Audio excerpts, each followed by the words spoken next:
Thrissur മരത്താക്കരയിൽ furniture ഷോറൂമിൽ വൻ തീപിടുത്തം. പുലർച്ചെ 4 മണിക്കുണ്ടായ തീപിടുത്തത്തിൽ ഷോറൂമിലെ ഫർണിച്ചറുകൾ പൂർണ്ണമായും കത്തിനശിച്ചു.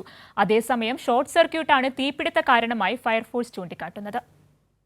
പുലർച്ചെ 4 മണിക്കാണ് തൃശൂർ ദേശീയപാതയ്ക്ക് സമീപം മരത്താക്കരയിൽ ഫർണിച്ചർ ഷോറൂമിന് തീപിടിച്ചത്. ഷോറൂമിൽ നിന്ന് വലിയ രീതിയിൽ തീയും പുകയും ഉയരുന്നത് കണ്ട പരിസരവാസികൾ തീപിടുത്ത വിവരം ഫയർഫോഴ്സിനെ അറിയിക്കുകയായിരുന്നു. തുടർന്ന് തൃശ്ശൂരിൽ നിന്ന് ഫയർഫോഴ്സ് എത്തിയാണ് തീ അണച്ചത്. ജില്ലയിലെ മറ്റ് കേന്ദ്രങ്ങളിൽ ഉൾപ്പെടെ 6 യൂണിറ്റ് ഫയർഫോഴ്സും മറ്റ് സംവിധാനങ്ങളും ഉപയോഗിച്ച് തീ പൂർണ്ണമായും കെടുത്തുകയായിരുന്നു. ആളപായം ഒന്നും തന്നെയില്ല. ഫർണിച്ചർ ഷോറൂമിൽ ഉപയോഗിച്ചിരുന്ന അലങ്കാര ലൈറ്റുകളുടെ ഷോർട്ട് സർക്യൂട്ടാണ് തീപിടുത്ത കാരണമെന്ന് ജില്ലാ ഫയർ ഓഫീസർ വൈശാഖ് പറഞ്ഞു. ഞാൻ സ്റ്റേഷൻ ഓഫീസർ വൈശാഖാണ്, തൃശ്ശൂർ സ്റ്റേഷൻ ഓഫീസറാണ്. നിലവിൽ നമുക്ക് ഏകദേശം ഒരു 2 മണിയോടുകൂടിയാണ് നമുക്ക് ഒരു മെസ്സേജ് ലഭിക്കുന്നത് ഇവിടെ ഫയർ ആയിട്ടുണ്ട് എന്നുള്ളത്.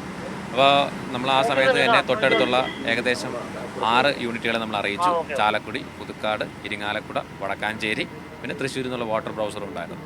അപ്പോൾ ഇവിടെ വന്ന സമയത്ത് നമുക്ക് നല്ലൊരു ഫയറാണ് കാണാൻ കഴിഞ്ഞത്.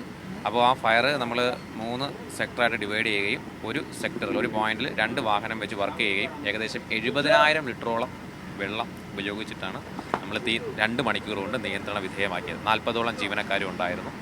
മരത്താക്കരയിലെ ഡീറ്റെയിൽ മോഡേൺ എന്ന ഫർണിച്ചർ ഷോറൂമിന് സമീപത്താണ് ഇവരുടെ ഫർണിച്ചർ നിർമ്മാണ യൂണിറ്റും പ്രവർത്തിക്കുന്നത്.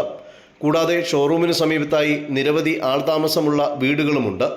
യഥാസമയം ഫയർഫോഴ്സ് എത്തി തീ അണച്ചതിനാൽ വലിയ അപകടമാണ് ഒഴിവായത്. കൈരളി ന്യൂസ്, തൃശൂർ.